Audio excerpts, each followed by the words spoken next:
Hey everybody. I am back with my favorite book, Incarnation and Reincarnation, to expand on the ideas that I was talking about when I had COVID, which is like, as a healer and a teacher, what am I navigating people toward?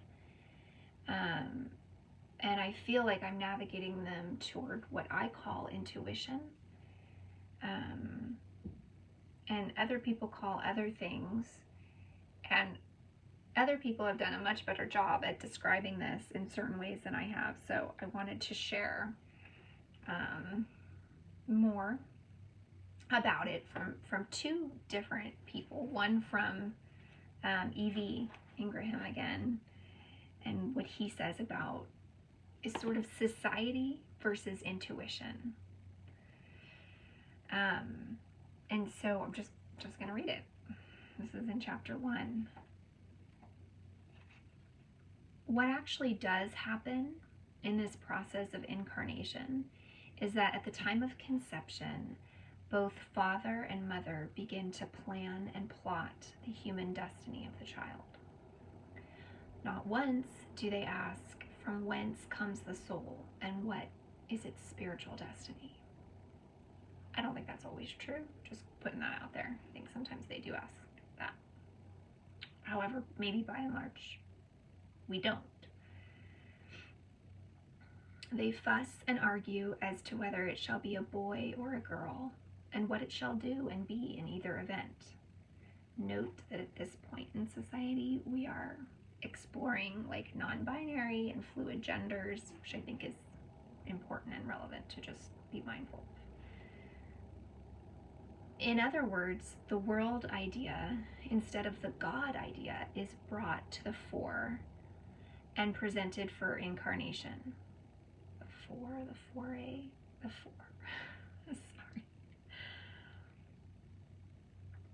The world idea, instead of the God idea, or society versus intuition, is brought and presented for incarnation, for life, what to follow.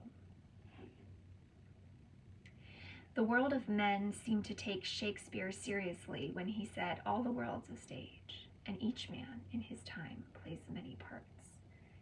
By the way, I think that's true also spiritually. Personally, it seems to me that we all have a role to play, and we're constantly stepping into that role as we come in contact with our intuition. But instead of contenting ourselves with being bad actors, we each and every one seem to appoint ourselves stage managers to supervise the parts other people shall play, as if to prevent the divine ego from incarnation, demanding the expression of our personal ideas through this newly formed body. And then at the time of birth, this process of race hypnotism begins in earnest. The child is given a name best suited to the part the parents think it should play. Again, we're in a place in society where there's a lot of like, this is my preferred name, which I think is really important. And personally, I saw that starting in the 80s, and maybe it started way before then. I was like born in the 80s, so just like certain movies, like I'm thinking of The Never-Ending Story and how she was renamed. That was like and I don't know the book. I haven't read the book yet. So anyway, back to this. The child is given a name best suited to the part the parents think it should play, and then it is daily and hourly taught to act, to think and believe in this human character full of limitations. It is taught that we are all conceived in sin, born in iniquity, and destined to suffer and to die, with a possible hope of reward when it is all over. A reward if we are good, but punishment if we are bad. This was published in 1930. So you're just keeping that in mind, the historical context of this. But this is all the kitchen police, the guardhouse, the disciplinary barracks of life, resulting from having forgotten our divine assignment, from having quarreled with our environment, and from having rebelled against our fate. This is where the law of karma comes in, and the ultimate end of this false world system is death instead of resurrection of the body. That's his idea, that like resurrection is on a continuum. Everyone knows that he is not living true to his own inner nature. Everyone feels deep down within himself an urge to do better, to live better, and to express more of the genius of his own divine selfhood. But still he persists in acting out the parts that have been assigned to him under the world system of false training. These world ideas are the carnal consciousness that are at enmity with God. They are the false structure that defeats, for the time being, the purposes of the divine incarnation, or the incarnation and expression of God's idea of man. So just to take a quick pause, I think too, we can look at this in a secular way too, I believe, because not everybody feels a sense of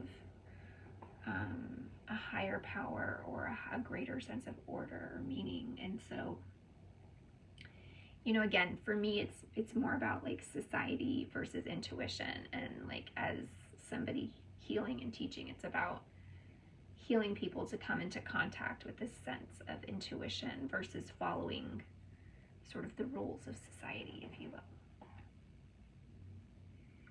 Under this world system, the soul is crowded back and back, forced to give place to man's idea until it is crowded out entirely.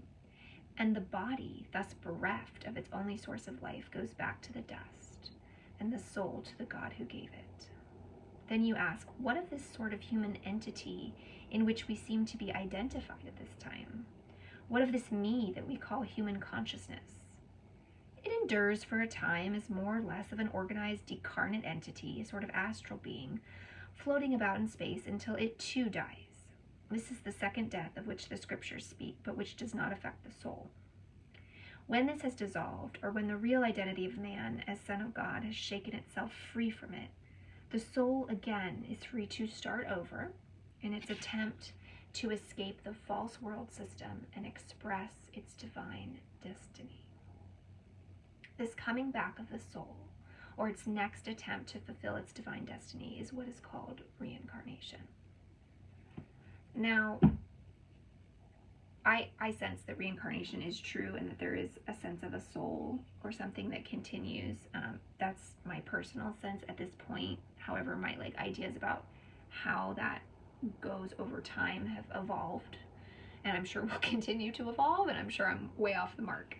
But maybe I'm getting closer toward it, maybe. However, I do sense that both this is our only life. This is the only time I'm ever going to be Larissa Evans. And so I want to do Larissa Evans justice, right? Even though my soul will continue and inhabit a new body and quite possibly split and inhabit multiple bodies. That's just a current sense I have. So the other thing I wanted to bring about is Bronnie Ware, who was a hospice worker, and she was, of course, sitting with people in their hour of death, and in their hours of death, and hearing them and listening to them. And she put forth these 5 regrets of the dying that she would hear consistently again and again of people dying would say these things. 1, I wish I'd had the courage to live a life true to myself, not the life others expected of me. I wish I'd had the courage to live a life true to myself, not the life others expected of me. 2, I wish I hadn't worked so hard. 3, I wish I'd had the courage to express my feelings. Not my thoughts, not my beliefs, my feelings. I wish I'd had the courage to express my feelings. 4, I wish I had stayed in touch with my friends. And 5, I wish that I had let myself be happier.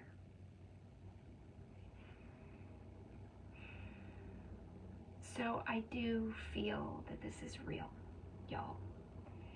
It's real that there is this interplay, and that's part of it. That's part of existence.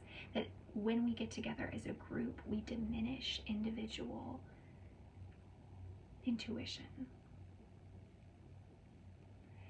And part of becoming a more peaceful society is embracing individual intuition and encouraging each other to be who we really are. Like in that space of whatever you want to call it, soul, true to myself, intuition,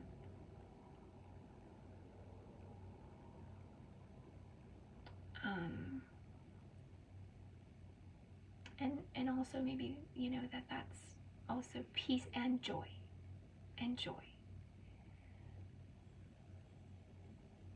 So may we all encourage that from each other, Good night.